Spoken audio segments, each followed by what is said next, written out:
करवा चौथ आने वाला है, तो ऐसे में आप सबके मन में सवाल होता होगा कि करवा चौथ की तैयारी कैसे करनी चाहिए। करवा चौथ की तैयारी करने के लिए सबसे पहले थाली में एक आटे से बना दीपक होना चाहिए।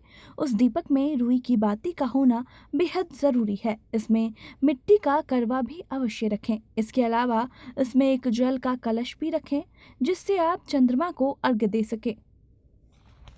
साथ ही छलनी का होना भी ज़रूरी है, जिससे आप चांद के दर्शन करें। करवे में क्या भरा जाना चाहिए?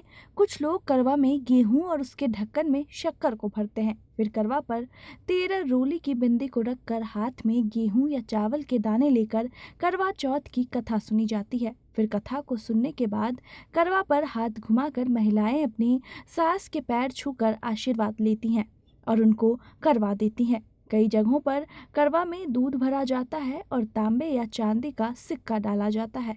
छलनी से क्यों करते हैं पति का दीदार? तो ये हम आपको बताते हैं। मान्यता है कि छलनी में हजारों छेद होते हैं, जिससे चांद के दर्शन करने से छेदों की संख्या जितनी प्रतिबिंब दिखती है। अब छलनी से पति को देखते हैं तो पति की आयु भी उतनी ही गुना बढ़ जाती है। इसलिए करवा चौथ का व्रत करने के बाद चांद को देखने और पति को देखने के लिए छलनी का प्रयोग किया जाता है। इसके बिना करवा चौथ अधूरा है। क्या सरगी से पहले नहाना जरूरी है? इस शुभ दिन की तैयारी सुबह से ही हो जाती है और व्रत रखने वाली महिला सूरज की पहली रोशनी से पहले स्नान करती हैं और अपनी सास द्वारा दी गई सरगी खाती हैं। ये सरगी थाली इस तरह से तैयार की जाती है कि ये व्रत रखने वाली महिला को पूरे दिन ऊर्जा प्रदान करती है। करवा चौथ के दिन चंद्रमा को अर्घ कैसे दें, तो ये हम आपको बताते हैं। करवा चौथ व्रत का पारण चंद्रमा को अर्घ देकर ही किया जाता है। तो ऐसे में आपको बता दें कि चंद्रमा को अर्घ देते समय आपकी दिशा उत्तर पश्चिम की ओर होनी चाहिए। इस दिशा में मुख करके चंद्रदेव को अर्घ देने से पूजा का पूर्ण फल प्राप्त होता है और वैवाहिक जीवन में खुशियाँ आती हैं। करवा चौथ की पूजा घर में कैसे करते हैं, तो चलिए ये हम आपको बताते हैं। करवा चौथ की पूजन के साथ एक लोटे में जल भी रखें, इससे चंद्रमा को अर्घ्य दिया जाता है। पूजा करते समय करवा चौथ व्रत कथा का पाठ करें। चांद निकलने के बाद छलनी की ओट से पति को देखें, फिर चांद के दर्शन करें। चंद्रमा को जल से अर्घ्य दें और पति की लंबी उम्र की प्रार्थना करें। तो वहीं अब सवाल है कि करवा चौथ पर कौन सा रंग नहीं पहनना चाहिए।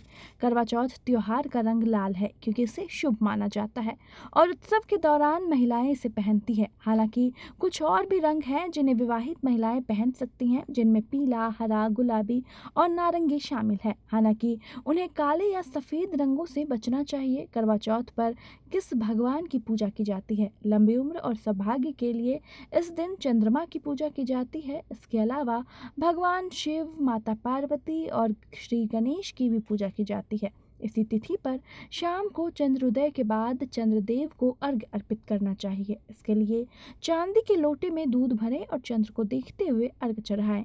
इस दौरान चंद्र मंत्र ओम सोम सोमाय नमः मंत्र का जप करना चाहिए। तो अब सवाल आता है कि चांद को अर्घ्य कैसे दें।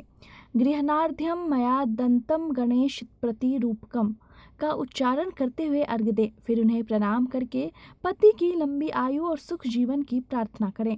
इसके बाद पति के हाथों जल ग्रहण करके अपना व्रत पूरा करें। चांद न दिखने की सूरत में इस प्रकार से अर्घ्य दिया जाता है। चंद्रमा को जल चढ़ाने से क्या होता है? शास्त्रों के अनुसार पूर्णिमा की रात्रि चंद्र के उदय होने के बाद लोटे से जल और दूध का अर्घ्य देना शुभ होता है। इससे चंद्रदेव की कृपा बनी रहती है। पूर्णिमा पर चंद्रदेव को देखकर ओम सोम सोमाय नमः मंत्र का जाप 108 बार करना चाहिए। इससे जीवन में अपार सफलता मिलती है।